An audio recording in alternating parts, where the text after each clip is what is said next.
Hi hello ನಮಸ್ತೆ, welcome back to my channel. Firstly thank you ನಿಮ್ಮೆಲ್ಲ ಸಪೋರ್ಟ್ಗೆ. ಇದು ಶ್ರೀಗಂಧ ಮರದ್ದು ಪಾರ್ಟ್ 2 ವಿಡಿಯೋ. ವೈಟ್ ಶ್ರೀಗಂಧ ಸಸಿನ ತಂದು ನೆಟ್ಟಿರೋದು. ಅದ್ರ ಜೊತೆಗೆ ನೇರಳೆ ಮರ, ತೆಂಗಿನ ಮರ, ನೆಲ್ಲಿಕಾಯಿ ಮರ, ಪನ್ನೀರ್ ಮರ, ಮಾವಿನ ಮರ ಮತ್ತು ಬಾಳೆ ಮರ ಎಲ್ಲದನ್ನು ನೆಟ್ಟಿದ್ದಾರೆ. ಯಾಕಂದರೆ ಇದು ಕಾಡಲ್ಲಿ ಬೆಳೆಯೋ ಮರ ಅಲ್ವಾ. ಇದಕ್ಕೆ ಬುಡದ ಅವಶ್ಯಕತೆ ಮತ್ತು ಸಪೋರ್ಟ್ ತುಂಬ ಇಂಪಾರ್ಟೆಂಟು. ಬೇರೆ ಮರದಲ್ಲಿ ಬುಡ ಜಾಸ್ತಿ ಬಿಡೋದ್ರಿಂದ ಇದಕ್ಕೆ ಹೆಲ್ಪ್ ಮಾಡುತ್ತೆ ಬೇಗ ಹೈಯಾಗಿ ಗ್ರೋತ್ ಆಗೋದಕ್ಕೆ. ಇದಕ್ಕೆ ನೀರು 80 ಅಡಿ ಇದೆ. ಇದೇನು ಕಪ್ಪು ಟಾರ್ಪಲ್ ಕಾಣಿಸ್ತದೆ, ಅದು ಗೌರ್ಮೆಂಟ್ ಸ್ಕೀಮು. ರೈತರಿಗೆ ನೀರಿಗೆ ಹೆಲ್ಪ್ ಆಗಲಿ ಅಂತ ಗೌರ್ಮೆಂಟ್ ಮಾಡಿರೋ ಸ್ಕೀಮ್ ಅದು.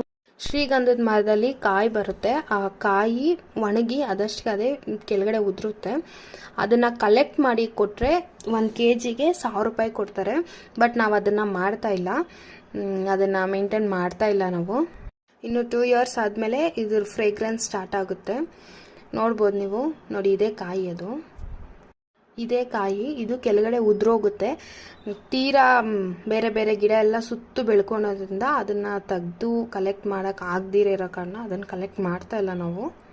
ನಾನು ಆಗಲೇ ಹೇಳ್ದಂಗೆ ಮರಕ್ಕೆ ಬೇರೆ ಗಿಡದ ಬುಡದ ಸಪೋರ್ಟು ತುಂಬ ಇಂಪಾರ್ಟೆಂಟು. ಅದರಿಂದ ರೇಷ್ಮೆ ಸೊಪ್ಪು, ಪಪಾಯ ಮರ, ನುಗ್ಗೆ ಸೊಪ್ಪಿನ ಮರ, ನಿಂಬೆಹಣ್ಣು ಗಿಡ ಪ್ರತಿಯೊಂದೂ ಹಾಕಿದ್ದಾರೆ. ಮನೆಗೆ ಏನೇನು ಯೂಸ್ ಆಗುತ್ತೋ ಅದನ್ನು ಕೂಡ ಹಾಕ್ಕೊತಾರೆ.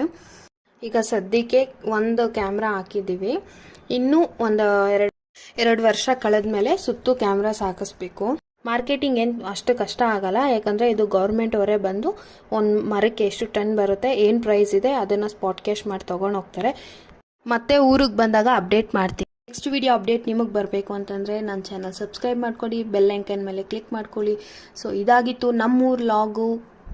ವಿಡಿಯೋ ಇಷ್ಟ ಆಗಿದ್ದರೆ ಲೈಕ್ ಮಾಡಿ, ಶೇರ್ ಮಾಡಿ, ನಿಮ್ಮ ಅನಿಸಿಕೆ ಏನಿದೆ ಅನ್ನೋದನ್ನ ಕಮೆಂಟ್ ಬಾಕ್ಸಲ್ಲಿ ತಿಳಿಸಿ. So thank you for watching.